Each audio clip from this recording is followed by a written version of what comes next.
নমস্কার, আমি মৌমিতা চলে এসেছি আমার আরো একটি নতুন ব্লগ নিয়ে। আজকে আমরা যাচ্ছি রমন রেতি। আগেই বলে রাখি, রমন রেতির দুটো ব্লগ আমি দেব, কারণ ভিডিওটা অনেকটা বড় হয়ে যাবে একসঙ্গে দিলে। তাই এটা প্রথম ব্লগ রমন রেতির। এরকম সুন্দর প্রকৃতি দেখতে দেখতে চলুন আপনারাও আমার সাথে রমন রেতি দর্শন করতে।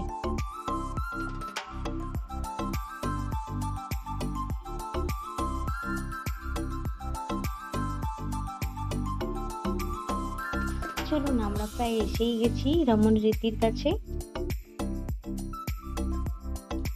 এই যে এখান থেকে রমন রেতির পার্কিং শুরু।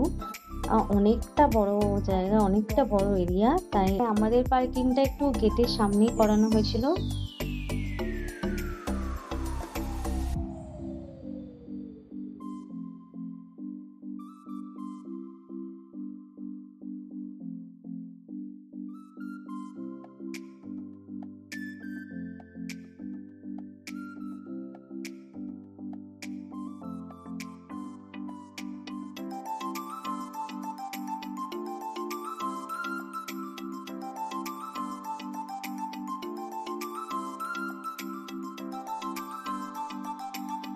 আমরা এবার রমন রেতি প্রবেশ করলাম।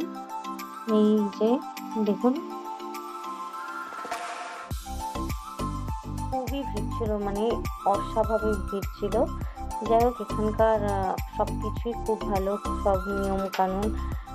এখানে যারা যাত্রীরা এসে দাঁড়িয়েছিল রোদে, অনেক দূর দূর থেকে তো সবাই আসছে, তো তাদেরকে জল দেওয়া, শরবত দেওয়া সবকিছুই এখানে করা হচ্ছিল। তারপর এখানে হসপিটাল ফেসিলিটিও ছিল। জাস্ট ঢুকে লেফট সাইডে ফার্স্ট টাইম কোথাও গেলে যা হয় আর কি, মানে কিছুই না জানা থাকলে যা হয়, এখানে আমরা প্রায় 3 ঘন্টা অপেক্ষা করেছিলাম। মানে গরমে যা এখানে গরম, মারাত্মক বিভৎস গরম।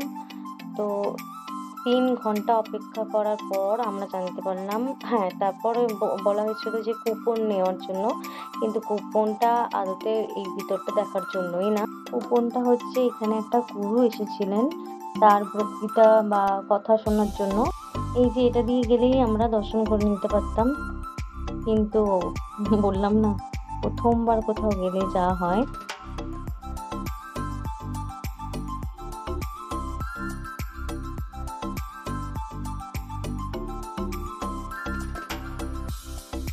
ফাইনালি অপেক্ষার অবসান। এই যে এবার আমরা ওখান দিয়েই ঢুকেছি। প্রথমেই বললাম না যে এখানে একজন গুরু এসেছিলেন, তার কথা বা তার বক্তৃতা শোনার জন্য যে কুপনটা আর কি, এই যেখান থেকেই শুরু, পুরো এই জায়গাটা জুড়ে এই যে প্যান্ডেল করা হয়েছে, এখানে অনেক মানুষ এসেছে তার কথা শুনতে। তো আমরা এখানটা অতটা টাইম ছিল না বলে বসিনি বা দেখিনি, তো একটু হেঁটে হেঁটে যেতে যেতেই দেখছিলাম। দেখার পর আমরা যেখানে কৃষ্ণ তার ছেলেবেলায় খেলতে বেরোতেন আর কি, তার সঙ্গী সখাদের নিয়ে, তো সেখানটাতেই যাচ্ছি প্রথম। এই যে দেখুন কত সুন্দর জায়গা। এখানে একটা বালির জায়গা আছে, এই যে দেখুন, এরকম সবাই গড়াগড়ি দিয়েছে পুরো একদম বালির মধ্যে। নেক্সট পার্টে আমি ওই জায়গাটার ভিডিও আপলোড করব। তো দেখুন, এখন সবাই যাচ্ছে ওই গড়াগড়ি দিয়ে আর কি, সবাই স্নান করতে যাচ্ছে। একটা সরোবর আছে, ওই সরোবরটার নাম হচ্ছে রমন সরোবর। তো যেতে যেতে দেখতে পাবেন। বাচ্চাদের খেলার জন্য এই যে একটা ছোট্ট অ্যাক্টিভিটি এরিয়া বলতে পারেন।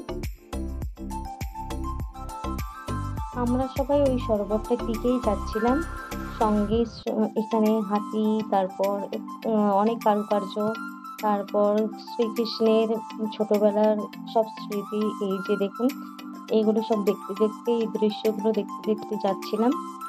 তো চলুন আমাদের সাথে আপনারাও দেখুন।